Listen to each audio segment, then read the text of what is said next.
You open Zillow after work, just for a second, just to look. And there it is, a completely normal house. With completely normal walls, a completely normal driveway, and a price tag that makes your bank account quietly leave the room. You have a good salary. You did the thing everyone told you to do. You got the job, built the credit score, avoided buying 7 mystery subscriptions, and maybe even saved a down payment while pretending grocery prices were not personally attacking you. So why does the house still feel impossible? For most of modern American history, the answer was simple. Earn a decent income, save patiently, borrow responsibly, and buy the house. That sentence now sounds like financial fan fiction, because the housing market did not just get expensive, it changed shape. And the trap is that your brain is still using an old housing map for a new financial maze. The first villain is the sticker price. In early 2026, the median sales price of houses sold in the United States was about $403,200. Median means the middle, not the luxury mansion number that makes you hate strangers on the internet. Half sold for more, half sold for less. So when you see a basic house listed for $400,000, that is not a glitch. That is the market calmly making eye contact. But the sticker price is only the opening insult. The second villain is the mortgage rate. A mortgage is just a home loan, stretched over decades. So the bank can let you live inside the asset while it slowly extracts interest from your future. In June 2026, the average 30-year fixed mortgage rate was around 6.5%. Fixed means the interest rate stays the same. 30 years means you are entering a long-term financial relationship with a spreadsheet. And 6.5% does not sound horrifying until you translate it into monthly pain. Take $403,200 home. Put 5% down, because saving 20% while renting is now treated like an Olympic event. That leaves you borrowing roughly $383,000 at a 6.5% mortgage rate. The principal and interest alone are around $2,400 per month. Principal means the actual loan balance. Interest means the rent you pay the bank for letting you borrow the money. Then come property taxes, then homeowners insurance, then private mortgage insurance, which is insurance you pay for to protect the lender because you had the audacity not to be rich already. Suddenly that normal house can cost around $3,100 per month before utilities, repairs, furniture, lawn equipment, surprise plumbing problems, and the mysterious $47 trip to the hardware store that becomes $186. Now compare that to your salary. A $100 salary sounds strong. It is strong. But after federal taxes, payroll taxes, state taxes in many places, health insurance, retirement contributions, student loans, car payments, groceries, childcare, and the small luxury of eating food, your monthly take-home pay might not feel like 6 figures at all. Traditional lenders often look at your debt-to-income ratio. That just means how much of your monthly income is already promised to lenders before you even buy groceries. For decades, the old rule of thumb said your housing payment should stay near 28 to 30% of your gross income. Gross income is your pay before taxes, which is a very optimistic version of your life. On a $100 salary, 30% is about $2,500 per month. But the median home can easily demand $3,100 or more. So your salary is good. The math is just rude. This is why the phrase, good salary, feels broken.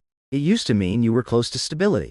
Now it can mean you are just wealthy enough to be disappointed by mortgage calculators. Robert Shiller, the Yale economist who studied housing bubbles and helped build the Case-Shiller Home Price Index, warned for years that houses are not magic objects that always rise cleanly with income. The Case-Shiller Index is a home price tracker that follows how prices change over time, especially in major markets. It showed how housing can detach from normal affordability when buyers, lenders, and investors start treating shelter like a financial asset first and a place to live second. That distinction matters. A home is shelter to you, but to investors, banks, insurers, builders, landlords, local governments, and Wall Street, housing is also collateral, yield, tax base, inventory, and leverage. Collateral means something valuable that backs a loan. Yield means income from an investment. Leverage means using borrowed money to control a bigger asset. You see a kitchen, the system sees a balance sheet, and balance sheets do not care whether you are tired of renting. The third villain is supply. Supply just means how many homes exist for sale or rent. Demand means how many people want them. When demand stays strong and supply stays tight, prices rise or refuse to fall. That is Econ 101. The class everyone jokes about until their rent renewal arrives like a ransom note. Builders cannot magically produce homes where zoning rules block density. Land is expensive, labor is scarce, materials cost more, and financing is painful. In 2026, U.S. home building was still under pressure from high mortgage rates, building material costs, and weak builder confidence. Single-family housing starts fell to an 8-month low in May 2026, while overall starts dropped sharply. Housing starts simply means new residential construction beginning. When starts fall, future supply gets squeezed. And when future supply gets squeezed, your future search results keep looking terrible. Then there is the lock-in effect. This sounds technical. It is actually simple. Millions of homeowners refinanced or bought homes when mortgage rates were near 3% in 2020 and 2021. If they sell now and buy another home at 6.5%, their monthly payment can explode, even if they move into a similar house. So they stay. They are not being greedy. They are being rational. But their rational decision removes homes from the market. And every missing listing becomes one more reason your search map looks like a desert with granite countertops. This is where the generational unfairness kicks in. Not because older homeowners did anything wrong by buying when they could. They made the obvious decision available at the time. The problem is that the ladder was pulled higher after they climbed it. In the early 1980s, mortgage rates were much higher than today. That part is true. Paul Volcker, the Federal Reserve Chair at the time, pushed interest rates brutally high to crush inflation. Inflation means prices rising over time, which makes each dollar buy less. But home prices were also much lower relative to income in many places. So the 1980s were painful in one way. Today is painful in a different way. You are not just fighting interest rates. You are fighting the combination of high prices and high rates at the same time. That combination is the financial equivalent of being charged admission to enter a room where the floor is also on fire. Then comes the down payment problem. A 20% down payment on a $403,200 home is about $86,640. That is before closing costs. Closing costs are the fees for turning a dream into paperwork. Appraisal fees, title fees, loan fees, escrow deposits, tiny financial goblins with professional names. If you save $10 per month, it takes more than 6.5 years just to reach that down payment. And during those years, rent keeps rising. Groceries keep costing money, cars keep breaking, weddings keep appearing, and houses may keep getting more expensive. Your savings are running a race against an asset that learned cardio. This is where Daniel Kahneman's work on behavioral economics becomes painfully useful. Behavioral economics studies how real humans make financial decisions, not how perfectly rational robots pretend to make them in textbooks. Kahneman and Amos Tversky showed that people feel losses more intensely than equivalent gains. That is called loss aversion. So every month you save and still feel farther from a house. Your brain reads it as a loss, not as progress. You did the responsible thing, but the target moved. That creates a special kind of financial exhaustion. You stop feeling motivated because the reward looks fake. Then your phone shows you a 28-year-old influencer buying a duplex with passive income after making one spreadsheet.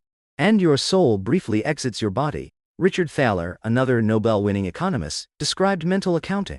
That means your brain puts money into emotional buckets. Rent feels like wasted money. A mortgage feels like building wealth. But that mental shortcut can trick you. Because a mortgage is not automatically wealth. A mortgage is a debt attached to an asset. Debt means money you owe. An asset means something that can hold or grow value. If the monthly payment is too high, the asset can own you before you ever truly own it. This is the counterintuitive twist. The house is not unaffordable only because houses are expensive. It is unaffordable because the monthly payment became the new price tag. The sticker price gets the headline.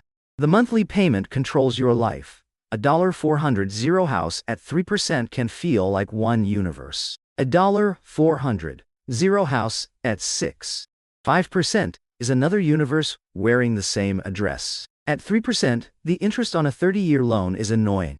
At 6.5%, the interest becomes a second invisible house you also have to buy. This is why waiting for prices to fall feels logical but often fails. If rates fall, More buyers can afford payments again. More buyers create more competition. More competition can push prices back up. If prices fall because the economy breaks, your job security may break with it. So the perfect moment to buy a house often exists only in hindsight, usually described by someone who bought in 2012 and now gives advice with the emotional awareness of a toaster. This does not mean you are doomed. It means the old advice is incomplete. Just buy as soon as you can is bad advice when the payment crushes your cash flow. Cash flow means money coming in minus money going out. If your housing payment eats your emergency fund, retirement investing, health, freedom and ability to sleep, then the house is not a dream. It is a very expensive hostage situation with crown molding. The smarter question is not, can the bank approve you? The smarter question is, can your actual life survive the payment? The bank approves based on formulas. Your life pays based on reality. Reality includes car repairs. Reality includes medical bills. Reality includes layoffs, family emergencies, rising insurance, property taxes, and the fact that refrigerators die with theatrical timing. Elizabeth Warren and Amelia Warren Tyagi wrote in The Two-Income Trap that many families became more financially fragile not because they wasted money on luxury goods, but because fixed costs like housing, education, healthcare, and childcare swallowed the budget. Fixed costs are bills that do not politely shrink when life gets messy. Housing is the biggest fixed cost of all, and when housing gets too large, every other decision becomes smaller. You skip investing. You delay having kids. You stay in a job you hate. You keep the old car longer than you should.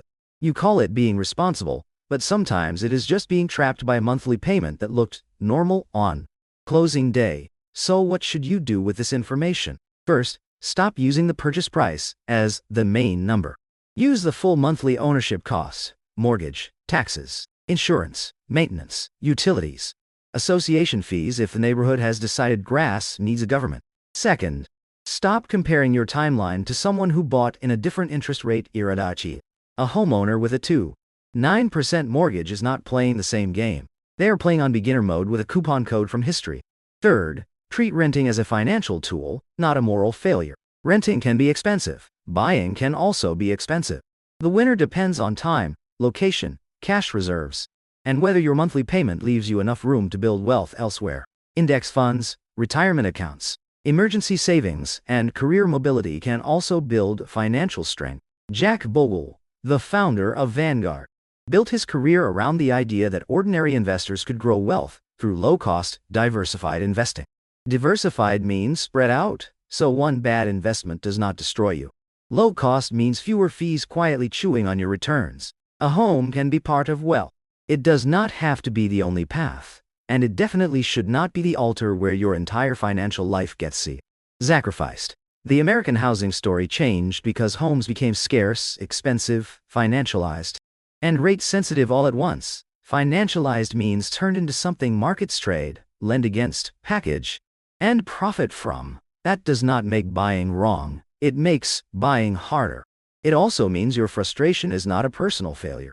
It is a rational reaction to a market where a good salary no longer guarantees access to the middle-class symbol it was supposed to buy. So the next time you open Zillow after work, just for a second, and stare at a normal house with a completely insane monthly payment, remember what you are really seeing. You are not seeing proof that you failed. You are seeing the collision of price, interest, supply, taxes, insurance, wages, psychology, and decades of policy choices compressed into one cheerful listing photo. You still need a place to live. You still need a plan. But now, you know the trick. The house did not simply get expensive. The entire doorway into ownership got narrower.